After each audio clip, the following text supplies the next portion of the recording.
কিভাবে জেনজি আপনাদের সাথে একাত্মতা হবে? দেখলাম দুদু উনি তো ফ্যাসিবাদ বিরোধী আন্দোলনের নেতা। তিনি বললেন বিএনপি যত কর্মী আছে প্রস্রাব করে দিলে নাকি সব ভাইসে যাবে এই অন্য অন্য। আপনাকে বিনীত অনুরোধ করি, গত 16 বছর আপনার প্রস্রাব করতে নিষেধ করছে কেনা? মানে গত 16 বছর আপনি প্রস্রাব করেন নাই কেন? আল্লাহ রাস্তায় বলেন। মানে আবারও বিএনপিকে বলে জামাত ইসলামী বলে মুরব্বীদের মুখে টেপ মারেন, পিছনে বসাই রাখেন। এই আন্দোলনে যত শহীদ হয়েছে, যত যোদ্ধা, তাদের গ্রুপ এইজ গ্রুপ 21 থেকে 35, বিএনপি জামাত ইসলামী সকলে আপনারা তরুণদেরকে সামনে আনেন। এই মুরব্বীদের কি কথা বলে দেখেন, বলে প্রস্রাব করলে বেশি যাবে। এটা আওয়ামী লীগ তো বললে আমরা জিপে ছেড়ে দিতাম। এবার বিএনপি সেনাবাহিনীর বিরুদ্ধে যেতে চায় না কোনোভাবে। সব জানে সেনাবাহিনী কি করবে, কিন্তু সে যেতে চায় না, কারণ তার দগদগে স্মৃতি আছে। এক কারণ। নাম্বার 2, আজকে যদি বিএনপি বলে যে না আমরা জনগণের পক্ষে থাকবো, সেনাবাহিনীর পক্ষে যাব না, তাহলে এনসিপি যদি কালকে গিয়ে সেনাবাহিনীর পাদে পা দেয়, যদি পরশু জামাত ইসলামী গিয়ে পা দেয়, তো কেউ না কেউ সেনাবাহিনীর সুবিধাটা তো নিবে। তাহলে বিএনপি কেন এই চান্স মিস করবে, সেই ঝুঁকিটা নিবে?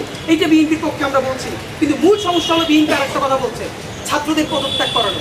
আপনারা জানেন এই যে ছাত্র উপদেষ্টা 2 জন, এদের ব্যাপারে আপনাদের সামনে আমরা অসংখ্যবার সমালোচনা করেছি না? তাদেরকে পদত্যাগ করতে বলেছি না? জুলাইয়ের ছাত্র মানেই শুধু এনসিপির 2 জন ছাত্র না, ছাত্র মানে ছাত্র দল। জুলাইয়ের ছাত্র মানে ছাত্র শিবিরও। জুলাইয়ের ছাত্র মানে বাংলাদেশের আপামর ছাত্র জনতা। এনসিপি এটাকে কুক্ষিগত করেছে। কিন্তু একটা কথা আপনাদেরকে বলি, বিএনপি যে বলছে এই 2 জন এনসিপির প্রতিনিধি, আমরা জানি মাহফুজ আলম এবং আসিফ মাহমুদ, এই 2 জনের কিন্তু অফিসিয়ালি এনসিপির এখনো কোনো কানেকশন নাই। তাহলে তো আমরাও বলতে হয় এই উপদেষ্টাদের মধ্যে মিনিমাম 4 জন আছে যারা বিএনপির প্রার্থী, এই বিএনপির মনোনীত। এবং এর মধ্যে এমন একজন উপদেষ্টা আছে, তিনি সুটকেস গুছিয়ে বসে আছেন কোন সময় ডক্টর ইউনূস ক্ষমতা ছাড়বেন এবং তিনি প্রধান উপদেষ্টা হবেন। এবং বিএনপি যেদিন ক্যাবিনেট যাবে, সরকার গঠন করবে, সেইখানে তিনি আবার গুরুত্বপূর্ণ একটা মন্ত্রী হবেন। এরকম লোক তো আছে। তা আপনারা যদি তাদেরকে এনসিপির মন্ত্রী বলেন, তাহলে বিএনপির মন্ত্রীও তো আছে 5 জন, তাদেরকে পদত্যাগ করাবে কি আমাকে বলেন? নাম্বার 2, এই যে ছাত্রতা, তাদের সাথে ছাত্ররা আছে। যদিও এই ছাত্ররা সকল ছাত্র না, প্রাইভেট বিশ্ববিদ্যালয় নাই, নারী নাই, অপরাপর দল নাই, এরপরও তারা যেহেতু ছাত্র নাম নিয়ে গেছে, আমাদের প্রস্তাবনা হলো সেখানে ছাত্রদের শরিকানা বাড়ান। প্রয়োজনে ছাত্র দল থেকে একজন নেন, ছাত্র শিবির থেকে একজন নেন, প্রাইভেট বিশ্ববিদ্যালয় থেকে একজন নেন, নারী ছাত্রীদের মধ্যে থেকে একজন নেন। আপনি ছাত্র বাড়ান, ঠিক আছে, ছাত্রদেরকে পদত্যাগ করতে বলেন কেন? তাহলে এই সরকারের বৈধতা কি?